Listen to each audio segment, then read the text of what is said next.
Today's video, I'm gonna give you the exact steps my husband and I took to accumulate $600,000 in our investment accounts.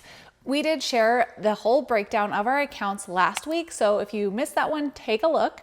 So this week I just figured I would take you through the process. It is gonna be high level, of course, because this is not an autobiography, but let's get right into it. The first thing that I did was I got my bills super low as I possibly could and have somewhat comfort, I guess.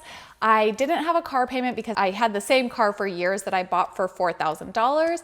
And I had a roommate for several years.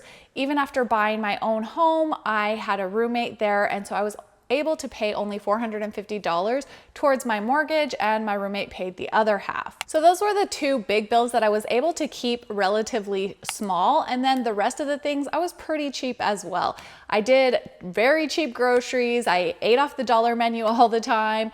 And so that's how I was able to keep my food budget low. And all in all, I think I spent about $1,800 to $2,000 a month on all my bills, including gas, phone, utilities, all of that. Step number 2 was to get my income as high as I possibly could. I went from bartending as well as working as a bank teller, which was my first job in the finance world. I was only making about $12 an hour as a teller, but that gave me the experience to then go on and get a job at Charles Schwab where I made $40,000, then $45,000. Then I was able to get a job at Morgan Stanley because I had the experience that I got from working at Schwab, as well as the designations and qualifications, my Series 7, my 66. So I was working on those licensing things that would help really increase the chances that I could get a higher paying job. Big downside of that position was it was a decreasing salary. So after 3 years, I was pretty much spending my savings account to keep my job there, which was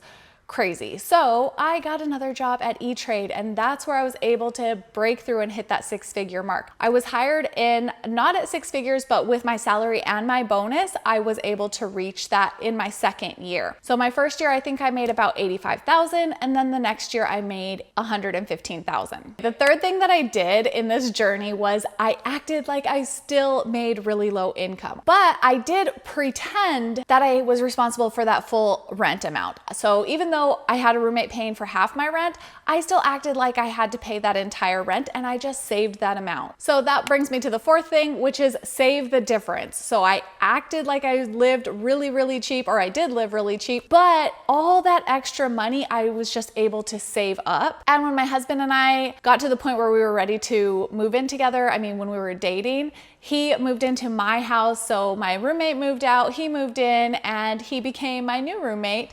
And that's how we as a couple were really able to start out on a strong, solid foundation, or build that foundation for ourselves, because we both we split the rent, we paid $450 per month, and we were really able to both of us just save a bunch of money because we split all the bills and everything there. And as I was saving, not only my paychecks, but also every single bonus I got, I gave some to family, and then I just saved the rest of it, all of it. I didn't even act like, I didn't even spend the rest of my bonuses. I just pretended it didn't even exist. And the fifth thing I did was I started investing in a robo-advisor.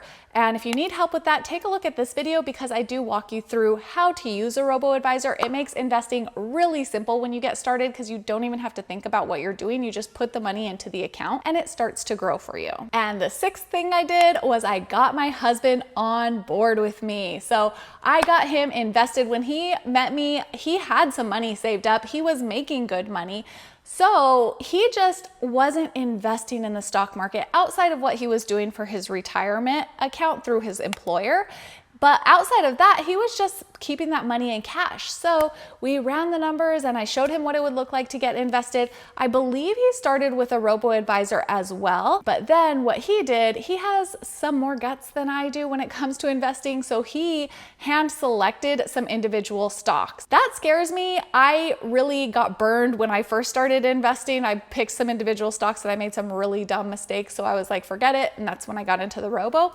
But my husband had not been burned, and he made some good stock picks like Amazon and Google. He picked stocks that we use every single day, and he got pretty concentrated in those. So that does account for a lot of the growth that we have in our portfolios. I think if he didn't do that, we would probably have $100,000 less than we currently have. And I know it makes it a lot easier when both you and your partner make six figures or have a high income. You definitely have it easier when it comes to saving and investing if you've learned to live below your means. So if you need help, take a look at this, because I do walk you through the exact steps that I took to get to the point of having a job that paid six figures. Another thing that I did that really added value to our investment portfolio was we sold that house that we lived in. So I lived in it myself for 3 years, 2 years with a roommate, 1 year with my husband, and then we rented it out for 2 years. Then we sold it and we made $60,000 in profit from that house.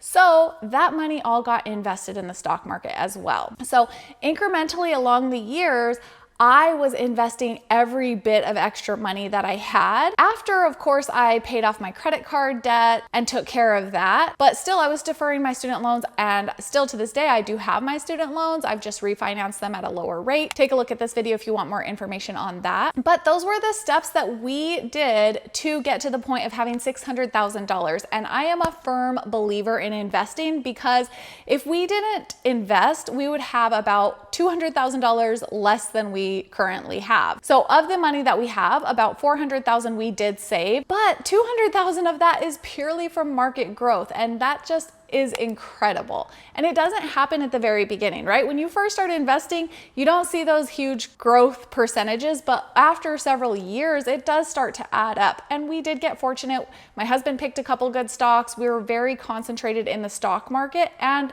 the stock market has been on a really good run over the last 10 years or so. Those things did play well in our favor. It's not exactly repeatable by everyone in every condition, but getting consistent and investing over time greatly increases your chances of getting there. And if you don't get to that point in a short amount of time, you can get to something, right? Like, you have to work with what you have. If you don't have a high income, just invest a little bit less. If you're not able to save $1,000+ a month, save $50 a month, save what you can, and over time it will add up. And especially on top of saving, you're also working on increasing your income so that you can start to invest more and more and more as the years go. All right, well, like I said, this is not an autobiography. I tried to keep it high level for you so that you can just have an overview, mostly so you can see the steps that we took so that you can implement them as well. Building a strong financial foundation is not easy, but it is definitely doable if you set your mind to it and follow through on the plan.